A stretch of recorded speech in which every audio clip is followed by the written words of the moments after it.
You have been trained to believe that the quieter you are, the more noble you become. You've been told that your work should speak for itself, and that if you just keep your head down and stay humble, the world will eventually notice and hand you the crown you've earned. By pretending you are smaller than you aren't being noble, you are being a liar.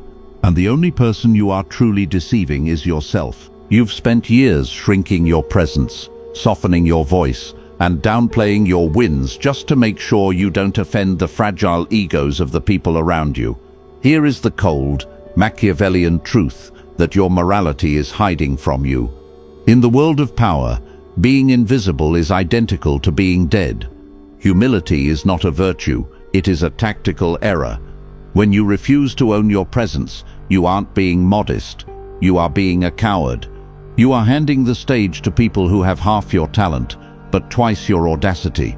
While you are waiting in the shadows for recognition to find you, the world is moving on, and it is forgetting your name before you've even had a chance to speak it.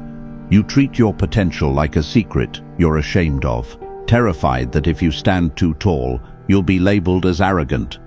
So you wait. You wait for permission to be great. You wait for a seat at the table to be offered to you. Look at the people in your life who respect you for your kindness, but never think of you for their leadership.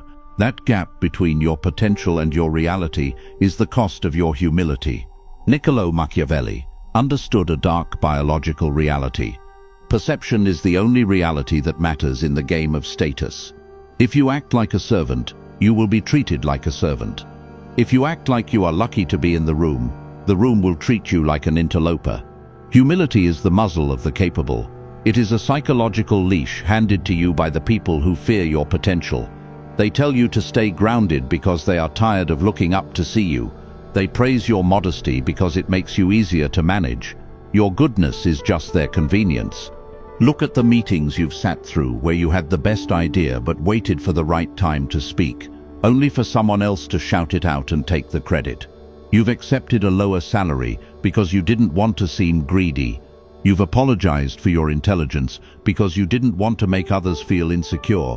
Each time you did, you weren't being noble. You were committing a slow, methodical act of social suicide. You are training people to overlook you, to underestimate you, and eventually to replace you. You think your silence is a sign of strength. It isn't. It's a sign of resignation. You are teaching the world that you are a utility, not a leader. A utility is used and then discarded. A leader is respected and then feared.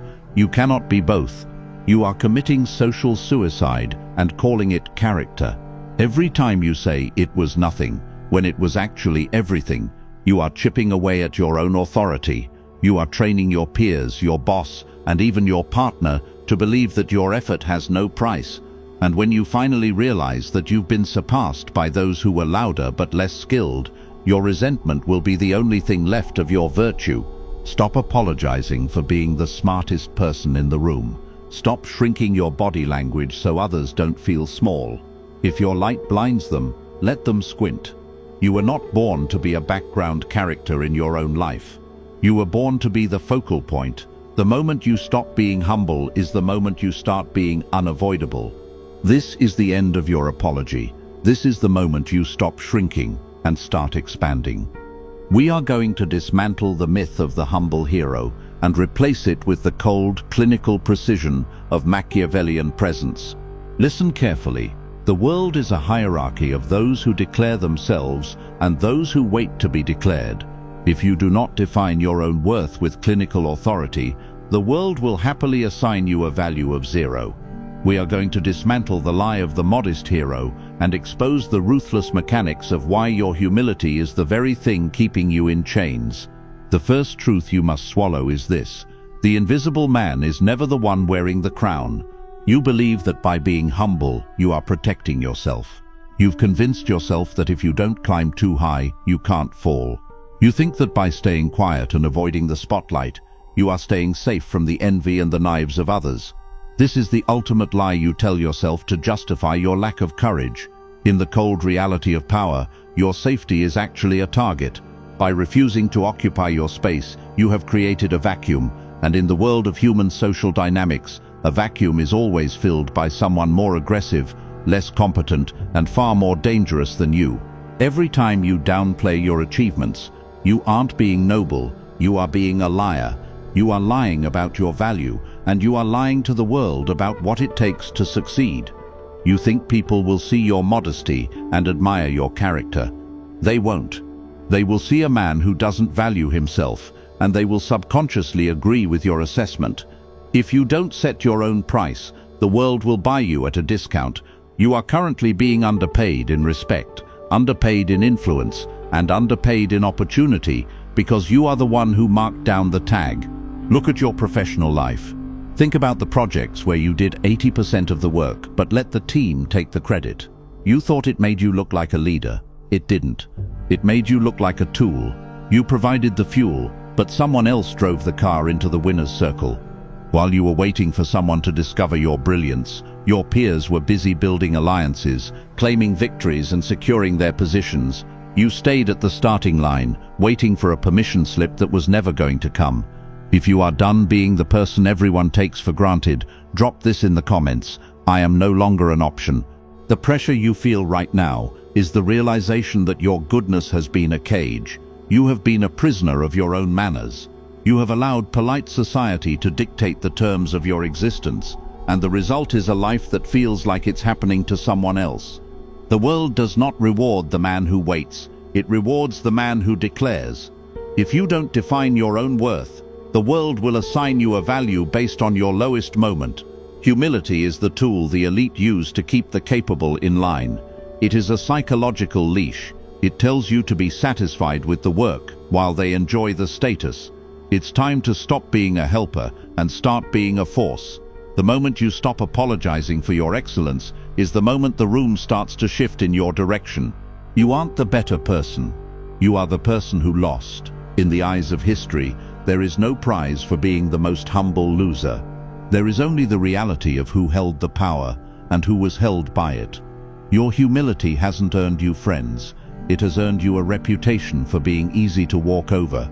It hasn't earned you peace. It has earned you a life of quiet resentment as you watch the rewards of your labor being handed to the very people you despise. You have spent years training people how to ignore you. You have perfected the art of being pleasant at the expense of being potent.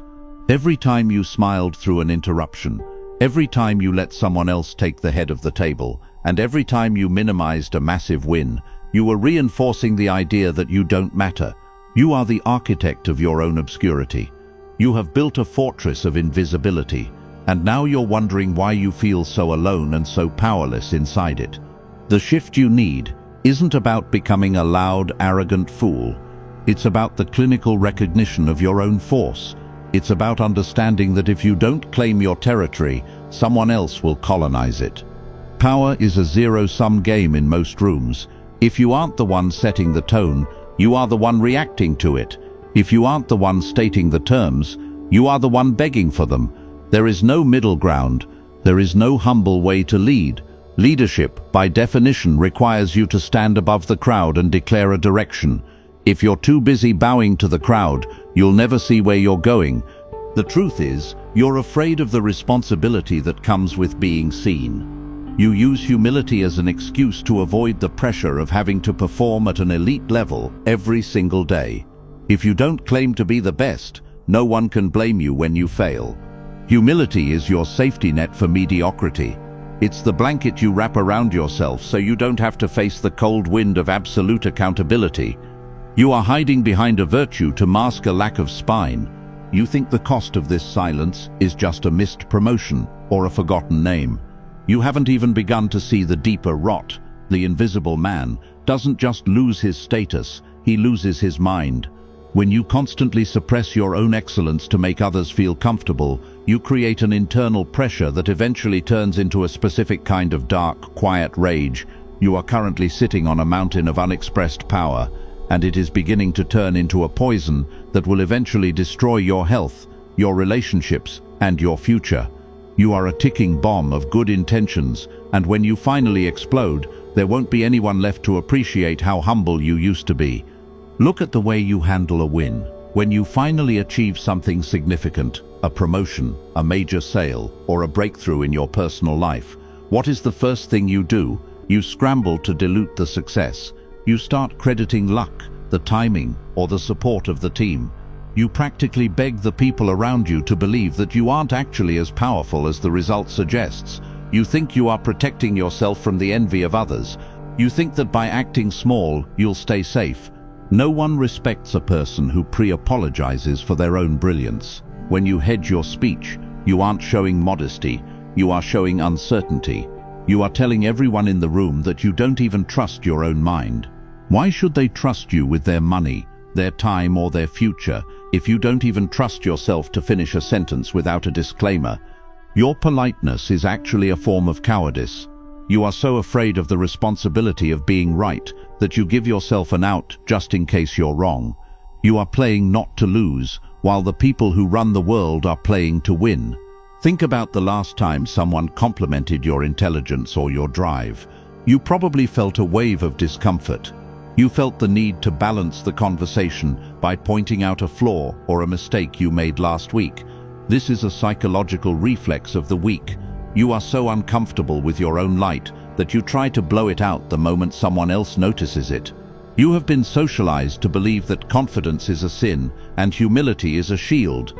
But look at your bank account. Look at your level of influence. Look at your current position in the social hierarchy. Is that shield protecting you, or is it just weighing you down? The world is full of people who are less talented than you, less prepared than you, and less intelligent than you, but they are winning because they have the audacity to speak without an apology. They don't have better luck, they have better branding. They understand that in a world of noise, the man who speaks with absolute certainty is the one who gets followed. While you are busy being balanced and nuanced and humble, they are busy taking the territory. You are losing because you're playing by a set of